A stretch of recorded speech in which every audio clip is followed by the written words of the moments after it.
বন্ধুরা, আজকের আমার দুপুরে কী কী মেনু আছে আপনাদের সঙ্গে তো শেয়ার করছি। সব কিছু তো নিজের হাতে বানিয়েছি। শুধু শুধু শঙ্কর মাছের কারি নয়, সঙ্গে আছে পটল ভাজা, বেগুন ভাজা, মোচার তরকারি চিংড়ি মাছ দিয়ে, ডাল, মুসুরির ডাল, আর লাল লাল ঝাল ঝাল দই দিয়ে শঙ্কর মাছের কারি তো আছে। আর সঙ্গে আছে পনির। আর এটাতে শেষ নয়, খাওয়ার শেষে তো আছে দই, সঙ্গে তো আছে পাতিলেবু আর কাঁচা পেঁয়াজ। বন্ধুরা, এত কিছু রেসিপি থাকলে আজকে তো আমার দুপুরের খাওয়াটা তো খুবই ভালো হবে, মন পেট ভরে তো খাওয়া যাবে।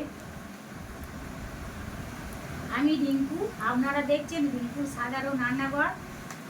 আপনাদের সঙ্গে দেখা হবে নেক্সট এপিসোডে নতুন কোনো রেসিপি নিয়ে। আপনারা ভালো থাকবেন, সাবধানে থাকবেন, সুস্থ থাকবেন। আমার এই সাধারণ ভিডিও আপনাদের দেখার জন্য অসংখ্য অসংখ্য ধন্যবাদ।